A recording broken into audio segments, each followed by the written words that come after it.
ville, photographie d'exposition de photos consacrée à la ville. Le premier volet s'appelait Vive la banlieue, puis il y a eu Reconstruire, et le troisième volet de cette série va commencer bientôt, et s'appellera Vivre à Banlieue. Est-ce que vous y êtes allé, non? Vous avez vu ces expos? Donc nous, on a voulu saisir cette occasion pour accompagner la Maison des Arts dans sa programmation consacrée à la photo. Et on s'est dit que la médiathèque pouvait apporter un regard complémentaire, là, tourné plus sur l'histoire de la photographie. Et donc on va consacrer le premier cycle Université pour tous à la photographie, donc il y a un jeune art. Et on va resserrer progressivement la thématique sur le thème qui a été choisi à la Maison des Arts, à savoir la ville.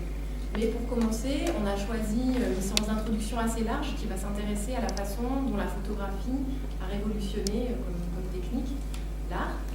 Et pour ce faire, on a fait appel à Christophe Pilot, qui est intervenant, formateur et consultant, je vais mes petites notes, consultant sur l'image et la gestion de contenu au master en communication à la Sorbonne. Voilà, on est ravis de l'accueillir et vous allez nous présenter ce soir une présentation, nous faire une histoire assez succincte de la photographie, là, de la révolution technologique que ça a représenté. Et puis la semaine prochaine, le 26 mars, on accueillera Frédéric Tadéliange qui est derrière vous, qui sera accompagné de Françoise Lambert et qui s'intéressera plus précisément au thème de la ville comme théâtre de la photographie. Et donc qui redéroulera 200 ans d'histoire de la photographie. Et voilà, j'espère que ce voyage en images vous plaira. Et je laisse la parole tout de suite à Christophe Pilot. Merci d'être avec nous. Bonsoir. Bonsoir. Donc le but de cette présentation, c'est de montrer justement à l'arrivée de la photographie, mais en quoi elle a changé l'art, mais surtout notre monde, en quoi la société a changé. Et puis aussi, on va voir, avant de commencer par vraiment la création de la photographie, comme quoi la photographie était importante avant même son invention, elle était déjà présente depuis longtemps, un peu partout, notamment dans les arts. On va commencer par là, la création de la photographie, et puis après avoir les différentes évolutions qu'on a pu voir à travers la photographie, à travers des courants photographiques, des photographes plus ou moins connus, ou des missions. Le but pour moi, c'est à la fin de faire le lien vers la ville et de voir comment, en général, on s'est intéressé, la photographie s'est intéressée à la mémoire. C'est un peu le but de l'exposition, la mémoire sur le Bagneux, sur la ville. Enfin, ça touche à ce thème-là. Donc voir comment la photographie s'est impliquée dans ce rôle de mémoire de la ville, ou en tout cas de la société. Ce que je vous propose déjà, avant pour commencer, il faut juste commencer. Voilà. Donc, c'est de voir un peu les prémices, en quoi la photographie a commencé à arriver dans notre société. Alors, en fait, la photographie, c'était quelque chose, quand elle est arrivée, c'était attendu depuis très longtemps, en fait. C'était un manque de la société, et on avait besoin de la photographie dans tous les domaines, que ce soit artistique, scientifique. Le fait de mémoriser des choses était quelque chose de très important. Alors, les choses qui ont permis l'invention de la photographie, donc c'est bien sûr l'avancée des techniques de captation d'image, donc les appareils photo eux-mêmes, mais surtout aussi les recherches sur la chimie, parce qu'il fallait enregistrer cette image. Et puis, surtout, ce qui est le plus important, il y avait un besoin, il y avait des attentes techniques, mais il y avait des données techniques qu'il fallait gérer, mais aussi il fallait que socialement on en ait besoin, et ça c'était très urgent, il fallait que la photo arrive. Donc avant tout ça, en fait, on va essayer de traiter de toutes ces étapes, donc les évolutions techniques, la recherche chimique et le besoin social et artistique, mais déjà, avant de commencer sur tout ce qui est vraiment création technique de la photographie, on voit que dans la société, il y avait déjà des appareils photo, parce que souvent on mélange la photographie et les appareils photo. En fait, les appareils photo existent depuis très longtemps. C'est ce qu'on appelait les caméras obscura, ou les chambres noires en français, qui étaient utilisées par les peintres. Le principe était assez développé. Alors, ça a été plus ou moins connu des différents peintres. Le système, en gros, le procédé, vous vouliez représenter un arbre, vous mettez ici une chambre avec un objectif, ici on mettait un corps à l'arrière, c'est le principe de l'appareil photo. Si le soleil donne des lumières sur l'arbre, en fait, en faisant la convergence sur ce point de liaison, en fait, il y avait une lumière qui réfléchissait, vous aviez ici l'équivalent de votre arbre, mais à l'envers, je ne me trompe pas. Donc, les feuilles en bas, voilà. Donc ça, c'est le principe de ce qu'on appelle la chambre noire.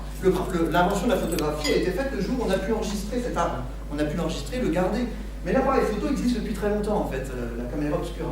Il faut savoir que, je fais juste une petite aparté avec ce que l'on voit aujourd'hui. Quand vous achetez un appareil photo, je ne sais pas si vous l'avez fait récemment, surtout dans les magasins un peu évolués, on va vous parler d'un tas de technologies et tout ça. En fait, on s'aperçoit qu'un appareil photo, à la base, c'est très simple. Il suffit d'avoir juste une zone qui enregistre l'image, c'est ce qu'on appelle le corps arrière, et puis un point focal, l'objectif. Et ce qui fait la qualité d'une photographie, c'est juste ces deux éléments-là. Tous les termes techniques qu'il y a dehors, ça sert absolument à rien. En gros, absolument rien, c'est pas vrai. En tout cas, pour avoir de bonnes images. Ce qui est important, c'est que si vous avez un bon objectif, en fait, vous aurez de bonnes photos. C'est la base de la photographie. Aujourd'hui, on vous vend des trucs technologiques très évolués, mais si vous n'avez pas de bons objectifs, de toute façon, vous n'avez pas de bons appareils photo. La base, c'est ça. Et en fait, on voit que c'est le principe même de l'appareil photo est là. Hein. Vous avez ici l'objectif et la planche. Alors, on ne savait pas enregistrer ici, mais on savait très bien reconstituer des paysages. Et les peintres utilisaient ça pour dessiner les différentes œuvres qu'ils voulaient créer. Donc, c'était le principe de la caméra obscura pour faire des croquis. Alors, il y avait deux types. Il y avait ces histoires de chambres, là, de chambres avec sous forme de tente, et puis des petits appareils photo portables comme ça, qui étaient sur le même principe. Léonard de Vinci, on a parlé au XVIe siècle, et on pense que l'invention de cet appareil photo a été fait dans les années 1000 à peu près. Donc on a des traces en fait de caméra obscura à cette époque. Et donc réellement ça se passait comme ça. Donc le petit objectif comme système d'appareil photo et la planche sur laquelle on dessinait. Et puis ici l'appareil photo lui-même portable qui est utilisé par un peintre qui a fait beaucoup on le verra plus tard, d'images sur Venise et qui pouvait la transporter pour faire des reprises de croquis. Et donc l'appareil photo existe depuis très longtemps, donc je vous montre le système, on le voit là-bas, hein, vous prenez directement la retranscription des images projetées par le soleil sur le vide. Donc voilà différents exemples qu'on va pouvoir voir de cette caméra obscura. Alors, ce qui est intéressant, c'est que pendant très longtemps, on n'a pas su que les peintres utilisaient ce genre de système. Et à la Renaissance, je ne sais pas si vous avez vu ça, mais à la Renaissance, on a été surpris parce que d'un seul coup, on s'est dit, mais qu'est-ce que d'un seul coup, les photographes se sont mis à bien dessiner les détails dans les objets, les perspectives, tout ce genre de choses.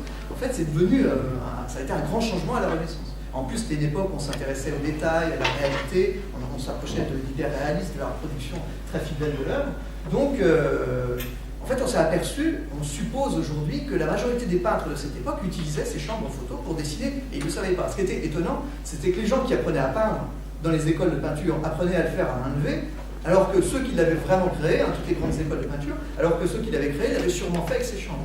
Alors, je vais vous montrer quelques preuves qu'on peut avoir de ce travail. Donc là, il y a ce tableau de Van Eyck, donc c'est le 15e siècle, hein, c'est une huile sur bois. Cette peinture a toujours marqué les gens par sa définition. Il y avait quelque chose d'impressionnant dans cette peinture.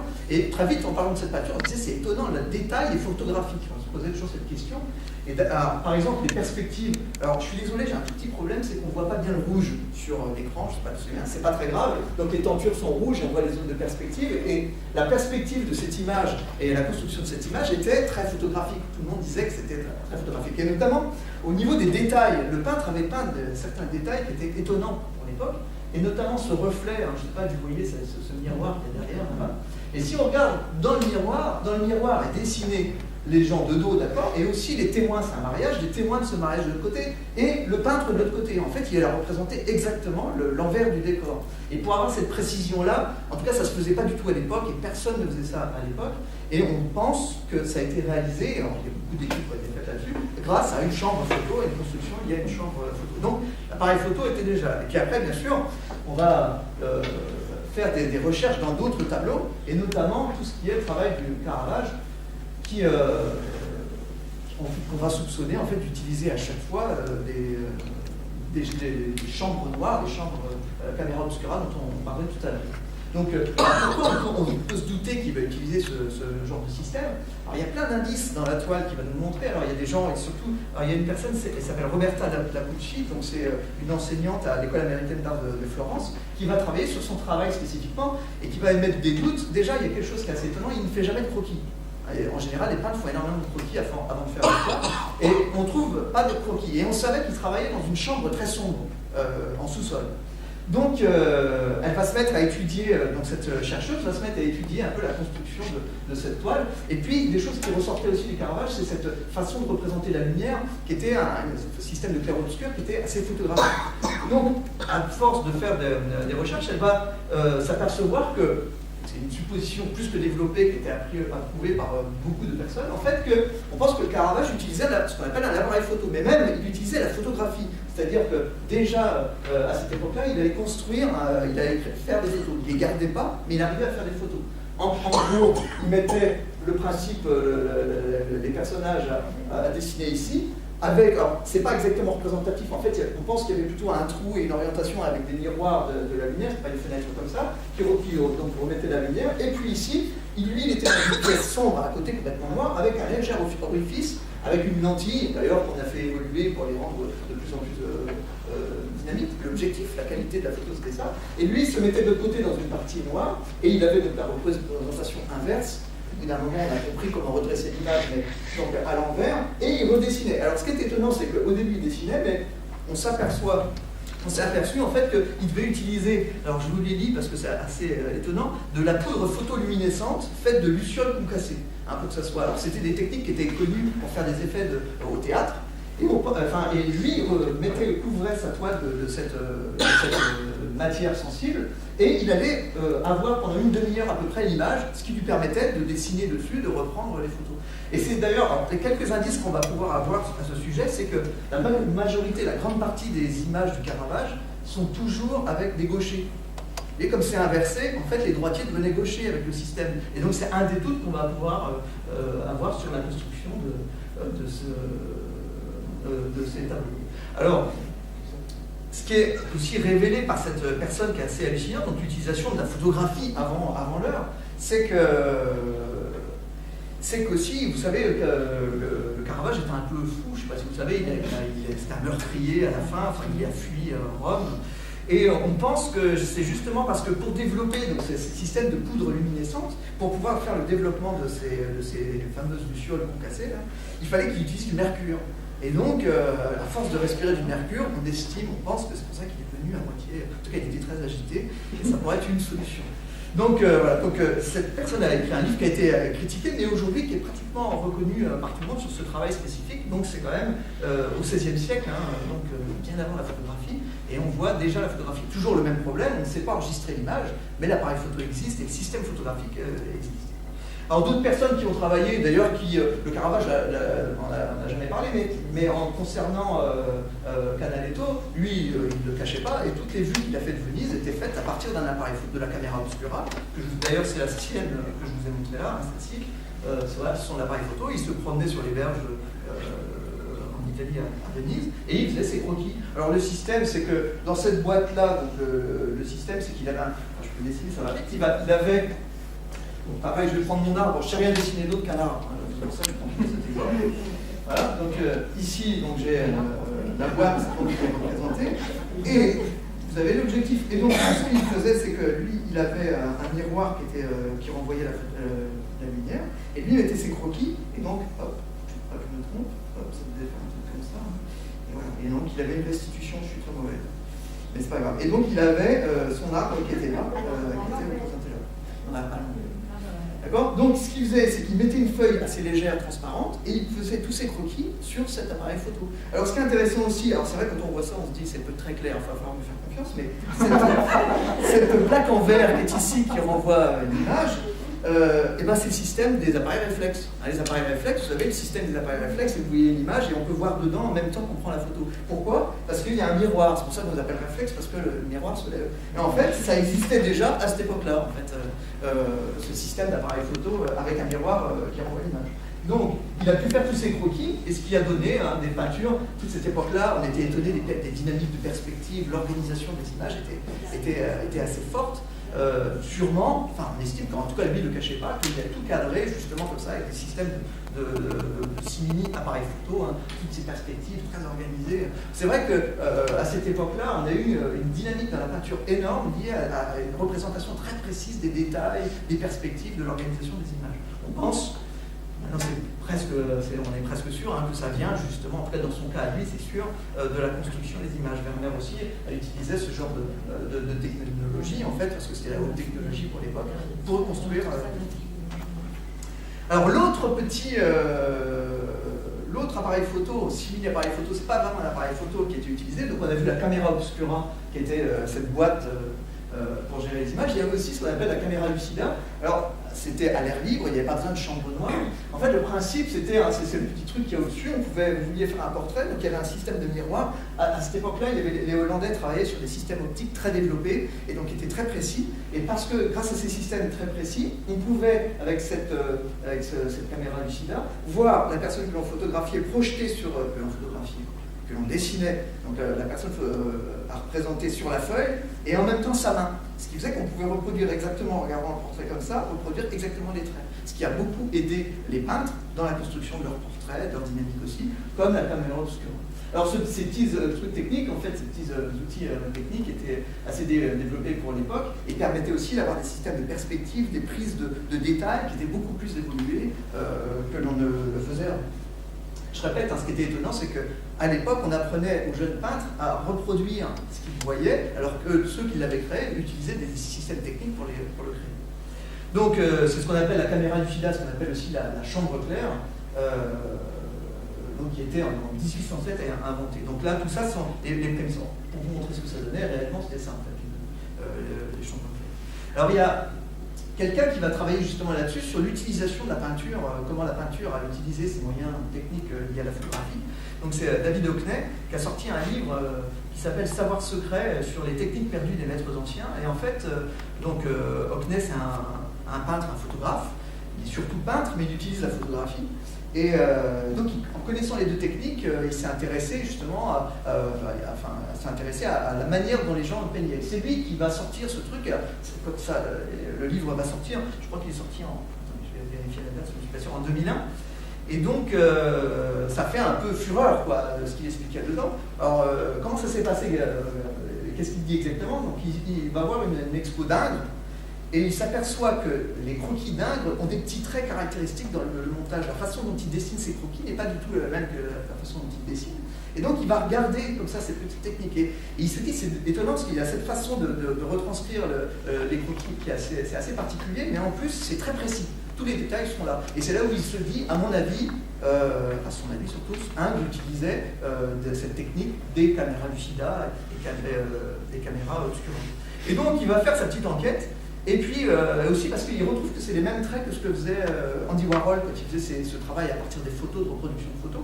Il retrouvait à peu près les mêmes choses. Donc il va faire tout un livre là-dessus, et où il va montrer justement que la majorité des grands peintres utilisaient ça. Et c'est lui qui va montrer que par exemple Van Eyck, Caravage, Vermeer, ce que je vous ai dit avant, utilisaient ces techniques-là. Alors son livre, bien sûr, a été très polémique, tout le monde en a parlé en disant que c'était n'importe quoi.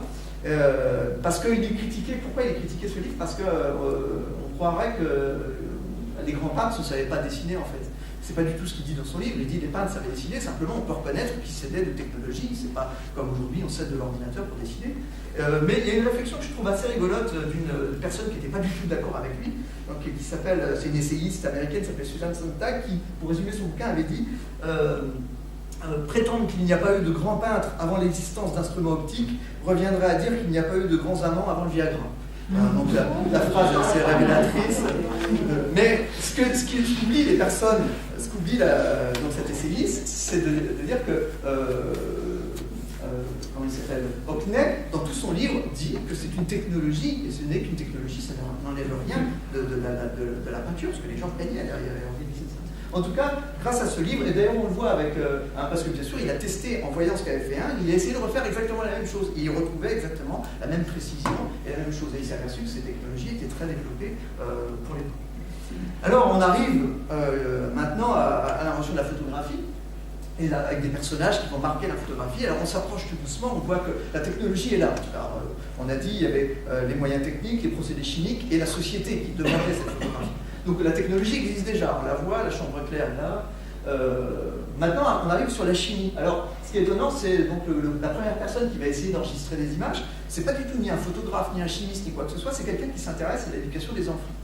Et il s'aperçoit, en travaillant sur l'éducation, d'ailleurs c'est quelqu'un qui n'aura jamais d'enfant, c'est assez étonnant, mais toute sa vie il va s'intéresser à l'éducation des enfants, et il s'aperçoit que l'éducation des enfants fonctionne surtout, la méthode est meilleure si on utilise l'image. Les gens, à travers le regard et l'image, les enfants mémorisent beaucoup mieux. Et tout son travail, ça va être pour améliorer l'éducation des enfants, d'essayer d'enregistrer les images. En fait, ça va être une conséquence. Et donc il va travailler sur l'enregistrement de l'image. Donc il va mettre une méthode chimique en place qui va être l'origine de la photographie. Alors le système qu'il va mettre en place, alors il va utiliser une chambre, la caméra obscura, et à partir de nitrate d'argent sur du cuir, en fait il va traiter du cuir ou du papier, il va mettre du nitrate d'argent, il va s'apercevoir qu'on enregistre l'image. C'est le premier à enregistrer une image. Mais comme le carré-barge à l'époque, il ne va pas réussir à la fixer. Il voit un peu pendant un certain temps l'image, donc d'un certain temps ça disparaît. Donc c'est le grand drame de sa vie, en gros, toute sa vie il va essayer de faire ça, il n'y arrivera jamais, mais c'est les premiers traités que l'on a d'enregistrement d'images, vraiment de travail chimique sur l'enregistrement d'images. Il met la première brique, il sait vraiment, il va expliquer à tout le monde comment on enregistre des images.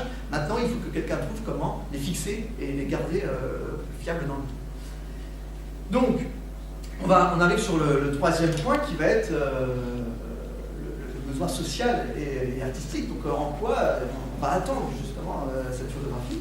Alors on a parlé déjà de peinture qui s'intéresse beaucoup au travail de la photographie, à la construction de la photographie, mais on s'aperçoit par exemple que les gens sont très intéressés par des dynamiques, des perspectives assez modernes, la précision, on s'approche de l'hyper-réalisme. Les gens, l'art à cette époque-là, c'était vraiment reproduire au mieux la réalité.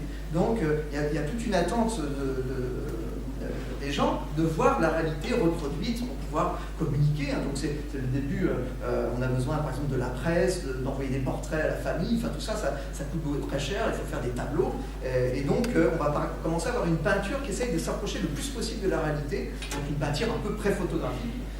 Et pour ça, on va essayer de s'approcher, on va de technologies qui vont essayer de reproduire le plus précisément possible et le plus rapidement possible des portraits. Alors, les technologies qui vont être mises en place, le physionotrace, qui va permettre de créer, alors c'est un système d'agrandissement, on prenait des formes de visage et ça reproduisait sur un bout de papier le détail. C'est pour ça qu'on faisait qu'il y avait beaucoup de contours, on faisait des contours, et c'est ce qu'on envoyait.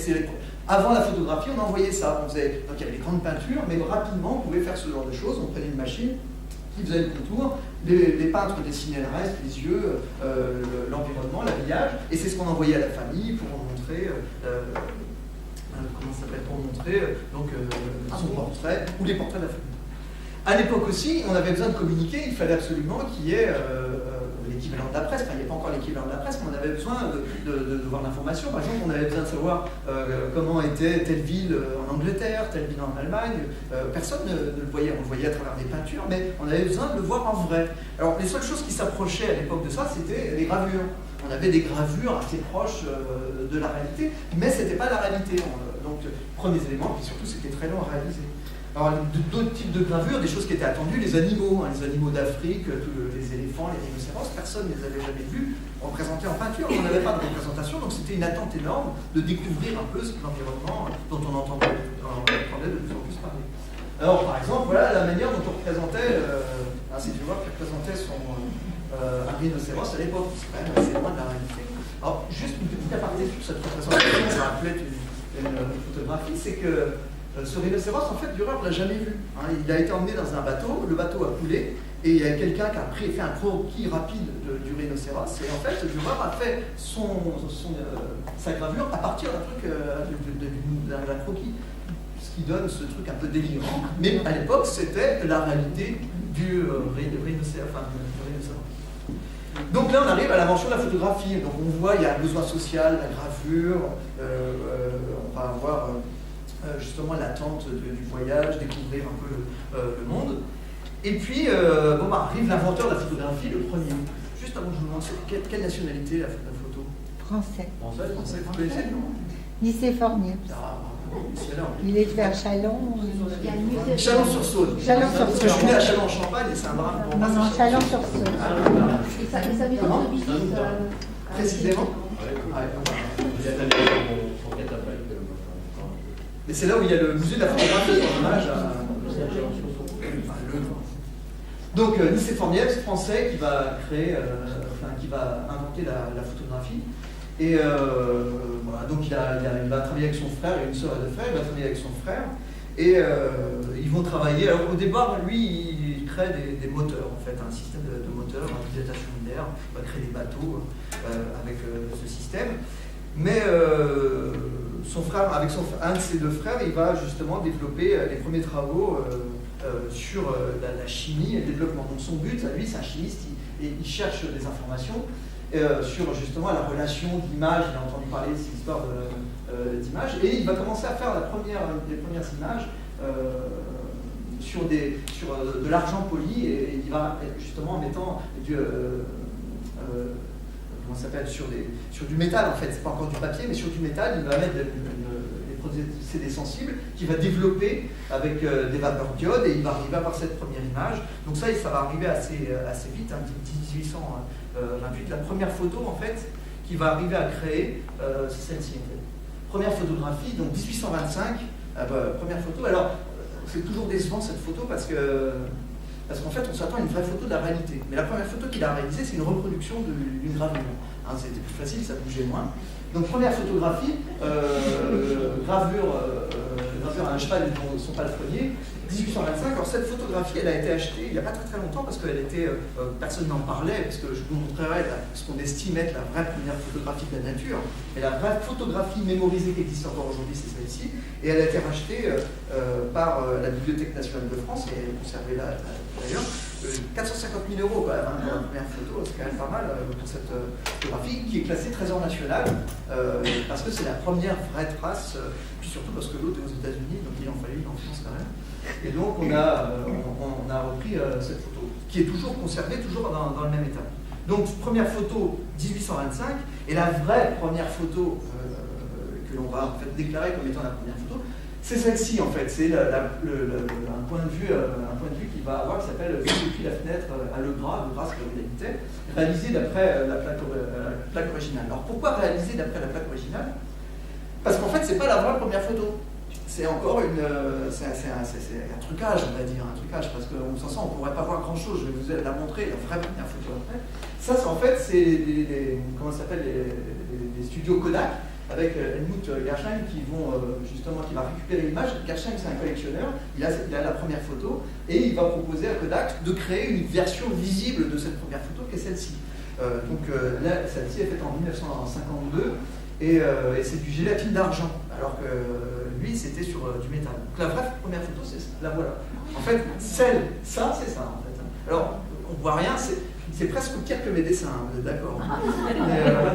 Mais comment? Il n'y a pas d'arbre. Il n'y a pas d'arbre, c'est facile. Mais, alors là, ça devrait être rouge, normalement, ça fait un effet bœuf. Mais ici, j'ai remis un peu les formes pour être plus clair. Hein, on revoit le toit, le côté de la maison, en fait, sur cette photo. Alors, une fois qu'on l'a vu comme ça, c'est plus clair, on va le voir maintenant, hein, et de le faire à la liaison avec cette photo. Donc, la vraie première photo, c'est là. Donc, c'est sur de l'étain. Vous voyez, c'est une plaque d'étain. Et qui a été faite avec la chambre obscure, avec la obscura dont on a parlé tout à l'heure. En fait, là, elle est comme ça sous un comment ça s'appelle, un cadre protecteur, et en fait, c'est rempli d'hélium. Parce que c'est le seul, pour éviter la dégradation de l'image, on va le remplir comment ça s'appelle, de ce gaz qui protège de toute la corrosion et le noircissement. En gros, des premières photos, c'est surtout celle-ci qu'on va conserver. Je pense que si vous avez vu la première photo, vous avez plutôt vu celle-ci que les deux autres que je vous ai montrées.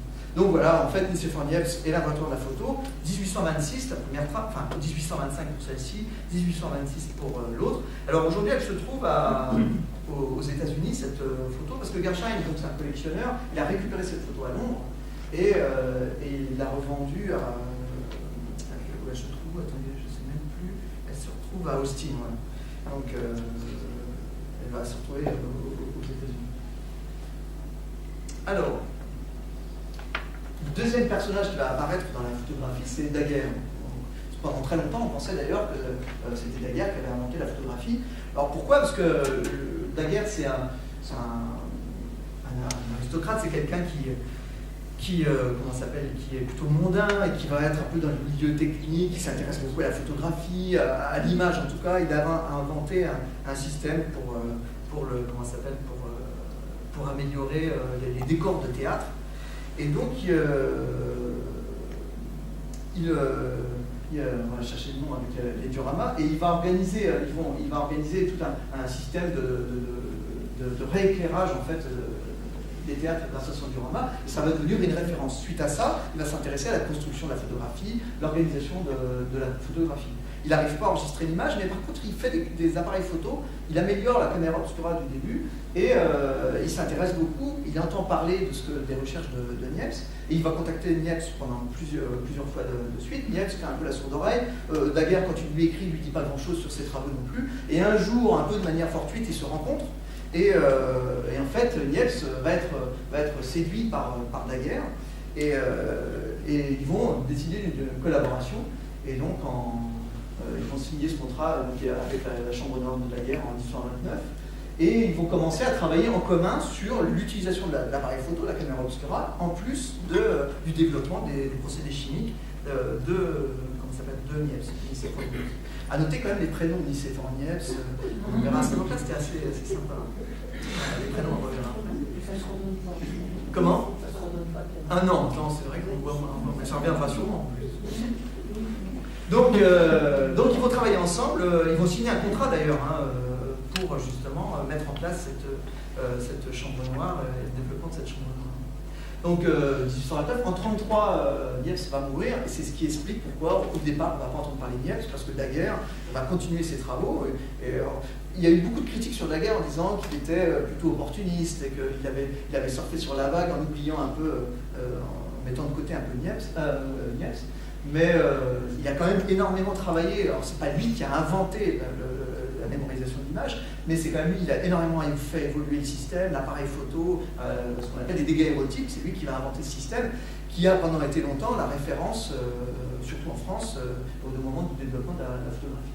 Donc il va développer, il va travailler sur les procédés photochimiques, et il va avoir un système donc avec de la vapeur de mercure qui va permettre de développer une image latente. Avant, on développait automatiquement, là, on a une photo qui n'existe pas, et après, avec des vapeurs de mercure, on la fait apparaître. Ce qui est assez étonnant toujours dans les procédés techniques qui ont été trouvés par les gens comme ça. Lui, il n'était pas spécialement scientifique, mais à chaque fois qu'il mettait ses photos développées en tant qu'image latente, qu'il avait une image, et en fait, il s'apercevait à chaque fois que dans une armoire, on pouvait les développer, et dans une autre, on ne pouvait pas les voir, les photos. C'est parce qu'en fait, il y avait des joints en mercure, et dans cette armoire-là, les photos se développaient tout seuls. C'est comme ça qu'il a compris que, par hasard, en fait, qu'il pouvait développer justement ces photos avec le système.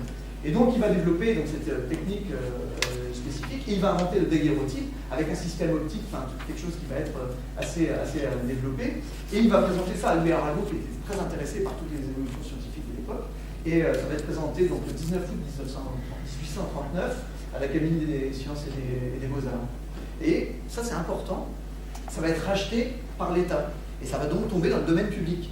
Et c'est ce qui fera la différence avec d'autres procédés. La chance qu'a eu Daguerre, et c'est pour ça qu'il a été aussi connu, c'est que plutôt que de garder son système pour lui, je ne sais pas si vous connaissez, mais c'est sur Internet par exemple, il y a des logiciels libres, on donne tout est communiqué à tout le monde, et les logiciels sont développés pour tout le monde. C'est un peu ce principe-là en fait. Il a donné cette invention, l'État lui rachète cette invention, et d'un seul coup, c'est présenté, et tout le monde va pouvoir comprendre comment fonctionne le système. C'est ce qui va expliquer aussi l'éclatement rapide de la photographie, parce que vous n'avez pas besoin d'acheter une licence pour faire de la photographie.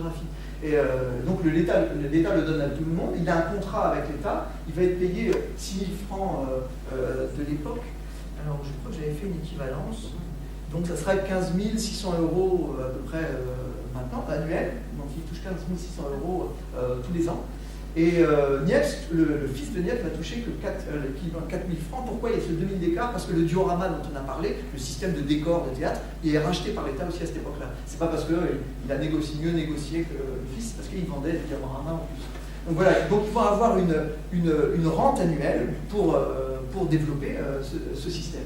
Et l'État français demande à Daguerre de présenter devant tout le monde son système, de faire une notice très détaillée de la façon de l'utiliser. Ce qui fait que tout le monde va se jeter sur la photographie, et il y aura des ateliers photographiques un peu partout en France.